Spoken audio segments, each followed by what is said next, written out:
औज़ुबिल्लाहिमिनश्शैतानिर्रजीम बिस्मिल्लाहिर्रहमानिर्रहीम। मेरा नाम समीन जान है और मैं एक बीएस एजुकेशन का स्टूडेंट हूँ। आज मैंने आप लोगों के लिए जो टॉपिक लाया है वो बहुत अहम है। इस टॉपिक का नाम है सेल्फ रेगुलेटेड लर्निंग। इसका पहले हम डिफिनीशन करेंगे कि सेल्फ रेगुलेटेड लर्निंग क्या होता है। Self regulation is the process by which students monitor and control their cognition, motivation and behaviour in order to achieve certain goals.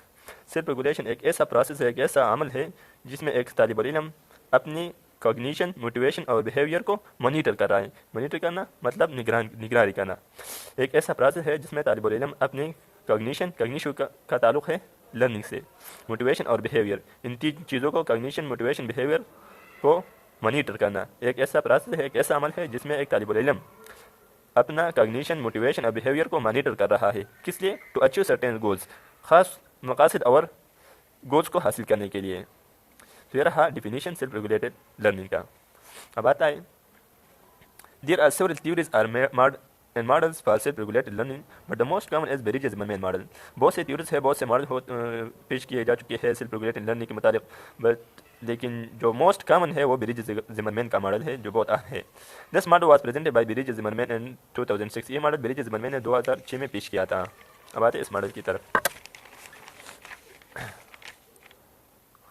Berige Zimmerman is a known educator with passion for developing self-regulation learning through social learning. Berige Zimmerman एक जाना पहचाना एक educator था। उसका passion था कि वो self regulated learning को डेवलप करे थ्रू सोशल लर्निंग के ज़रिए। इसका पैशन ये था कि वो सोशल लर्निंग के ज़रिए सेल्फ रेगुलेटेड लर्निंग को डेवलप करे। इनका पैशन था। इसके मॉडल की तरफ आते हैं। This model composed of 3 pages. इसका जो मॉडल है 3 पेजेस पर मुश्तमिल है। पहला पेज है फॉर थॉट फेज, दूसरा है परफॉर्मेंस फेज, तीसरा है सेल्फ रिफ्लेक्शन फेज। आते हैं पहला फेज की तरफ। पहला फेज है forethought phase. Forethought phase can be divided into 2 parts. Forethought phase मजीद 2 पार्ट्स में तकसीम हो चुकी है। पहला पार्ट है टास्क एनालिसिस और self motivation. Task analysis include 2 main parts. ये मजीद 2 हिस्सों में तकसीम हुआ है। पहला है गोल सेटिंग और दूसरा है स्ट्रेटेजिक प्लानिंग। गोल सेटिंग की तरफ आते हैं। गोल सेटिंग क्या होता है? In goal setting part we set our goals targets. Goal setting part में हम क्या करते हैं? अपने टारगेट्स, अपने गोल्स को सेट करते हैं कि हमारा गोल क्या होगा, हमारा मकसद होगा क्या होगा। एग्जाम्पल हमने एग्जाम्पल दिया लर्न अ टेबल। एक टेबल को लर्न करना है, ये भी एक हमारा गोल हो सकता है। लर्न अ लेसन, एक लेसन है उसको लर्न करना है, ये भी एक टारगेट होता है, हमारा गोल होता है। क्वालिफाइंग अ टेस्ट, एक टेस्ट है वो क्वालिफाइंग करना है, ये भी हमारा एक गोल हो सकता है। एग्जाम प्रिपरेशन एटसेट्रा, बहुत से एग्जाम के लिए तैयारी करना है, एग्जाम आ रहा है, ये भी हमारे साथ एक गोल होता है। दूसरा पार्ट आता है स्ट्रेटेजिक प्लानिंग। तो इसमें गोल सेटिंग में हम गोल सेट करते हैं, हमारा गोल क्या होगा। स्ट्रेटेजिक प्लानिंग, उस स्ट्रेटेजिक प्लानिंग में ये होता है कि उस गोल को कैसे हासिल करना है, उसके लिए क्या हिकमत अमली इख्तियार करने के लिए प्लानिंग करनी चाहिए। तो in strategic planning we make a strategy, हम एक स्ट्रेटेजी बनाते हैं और प्लान बनाते हैं टू अचीव द गोल्स, उस गोल्स को अचीव करने के लिए। एंड टारगेट्स और टारगेट्स विद टाइम मैनेजमेंट, हम टाइम कहते हैं हमारे पास इतने दिन है, इतना टाइम हमारे पास, हमें ये काम करना है, प्रिपरेशन करना है। Mean how to cover my work in specific time, मतलब हम अपने काम को इतने वर्क में कैसे कवर करेंगे, इतने 4 दिन बाकी, 5 दिन बाकी पेपर के लिए, तो हम इसमें इतना सारे काम कैसे करेंगे। तो इसमें टाइम मैनेजमेंट भी आता है स्ट्रेटेजिक प्लानिंग में। दूसरा जो टास्क एनालिसिस का पार्ट इसका हमने डिस्कस किया था सेल्फ मोटिवेशन। सेल्फ मोटिवेशन हम क्या करते हैं? In self motivation part we get motivation from others. इसमें हम मोटिवेशन हासिल करते हैं और फ्रॉम सेल्फ या खुद से, और फ्रॉम अदर या दूसरों से सोर्सेज से, like videos etcetera to achieve the goal. Goal को अचीव करने के लिए हम अपने आप को मोटिवेट कर रहे हैं। एग्जाम्पल आई एम एबल, मैं कर सकता हूँ, मैं इसका काबिल हूँ, इस तरह अपने आप को मोटिवेट करना। आई कैन डू इट, मैं ये कर सकता हूँ। टेकिंग एक्सपेक्टेशन फ्रॉम सेल्फ, अपने आप से तवक्कुआत रखना कि मैं इसकी एबल हूँ, मैं काबिल हूँ इसका। नथिंग इज इम्पॉसिबल, मेरे लिए कोई चीज़ नामुमकिन नहीं है। तो इस तरह हम अपने आप को मोटिवेट करते हैं। दूसरा फेज आता है performance phase. Performance phase can have 2 main parts, इसका भी 2 पार्ट्स है, सेल्फ कंट्रोल और सेल्फ ऑब्जर्वेशन। सेल्फ कंट्रोल में हम आते हैं self control part we find out our control on our self, हम अपने आप पर कंट्रोल को मालूम करते हैं कि हमारे अपने ऊपर कितना कंट्रोल है। वी कंट्रोल आवर सेल्फ, हम अपने आप कंट्रोल करते हैं और एक्टिविटीज़ टू अचीव गोल, अपने एक्टिविटीज़ को कंट्रोल करते हैं ताकि हम गोल को अचीव कर सकें।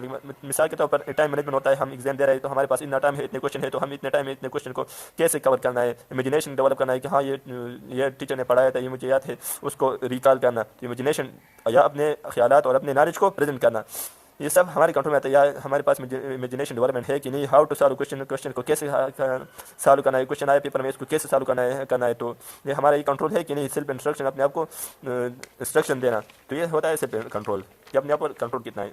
अब आता है सेल्फ ऑब्जर्वेशन की तरफ। सेल्फ ऑब्जर्वेशन में हम क्या करते हैं? And self observation part we observe और हम अपने आप को ऑब्जर्व कर रहे हैं, हम अपने आप को देख रहे हैं। वी कैन टेक और सेल्फ लाइक मेंटोर, हम अपने आप को मेंटोर की तरह रखते हैं। इन मॉनिटरिंग अप और लर्न लेसन, हम अपने जो हमने सबक याद किए उनकी मॉनिटरिंग कर रहे हैं, अपने आप को मेंटोर की तरह रहते हैं, अपने आप को ऑब्जर्व कर रहे हैं।